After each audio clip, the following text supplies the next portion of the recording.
নমস্কার বন্ধুরা। দক্ষিণ ভারত থেকে উত্তর ভারত, এমনকি আমাদের এই বাংলাতেও আজ একটা নামেরই জয়ধ্বনি, থলপতি বিজয়। 2026-এর জানুয়ারি মাস শুধু ক্যালেন্ডারের পাতা উল্টানো নয়, এটি হতে চলেছে ভারতীয় সিনেমার এক ঐতিহাসিক অধ্যায়। কারণ 9 জানুয়ারি পর্দা কাঁপাতে আসছে জননায়ক।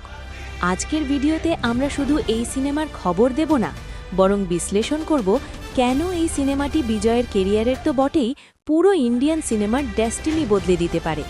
স্কিপ না করে শেষ পর্যন্ত দেখুন, কারণ শেষে রয়েছে একটি বিশেষ সারপ্রাইজ খবর।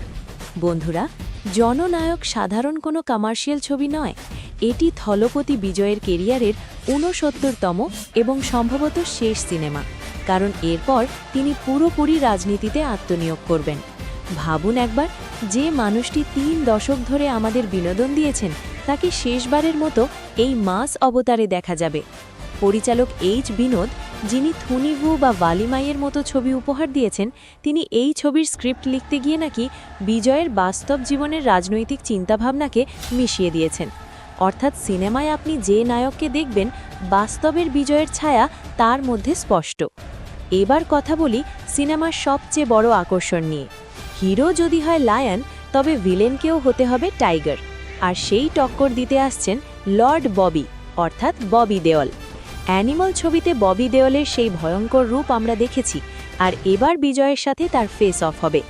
ইনসাইডার নিউজ অনুযায়ী ছবিতে তাদের মধ্যে 3টে বড় অ্যাকশন সিকোয়েন্স আছে, যার একটি শ্যুট করা হয়েছে মাঝ সমুদ্রে। ভাবুন তো, বিজয়ের স্টাইল আর ববি দেওলের রাফ অ্যান্ড টাফ লুক যখন একসাথে স্ক্রিনে আসবে, তখন কি সিট বেল্ট ছাড়া হলে বসা যাবে? এই সিনেমার মেরুদণ্ড হলো এর music. Rockstar Anirudh Ravichander এই ছবির জন্য এমন কিছু ট্র্যাক তৈরি করেছেন যা অলরেডি ভাইরাল। বিশেষ করে ছবির ইন্ট্রো সং, যেখানে বিজয়কে এক বিশাল জনসমুদ্রের মাঝে নাচতে দেখা যাবে, সেটি নাকি ভারতীয় সিনেমার অন্যতম ব্যয়বহুল গান। এছাড়া ছবির সিনেমাটোগ্রাফি করেছেন নীরব শাহ, যিনি প্রতিটি ফ্রেমকে এমনভাবে সাজিয়েছেন যাতে মনে হবে আপনি কোনো ইন্টারন্যাশনাল স্পাই থ্রিলার দেখছেন।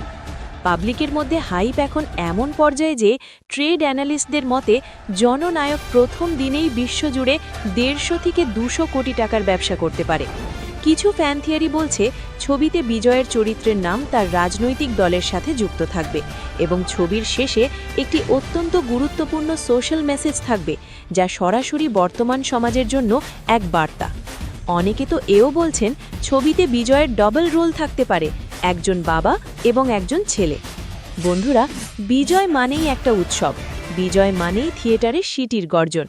আপনি কি মনে করেন জননায়ক বিজয়ের সেরা সিনেমা হতে পারবে, নাকি আপনি বিজয়ের রাজনীতিতে যাওয়া নিয়ে দুঃখিত?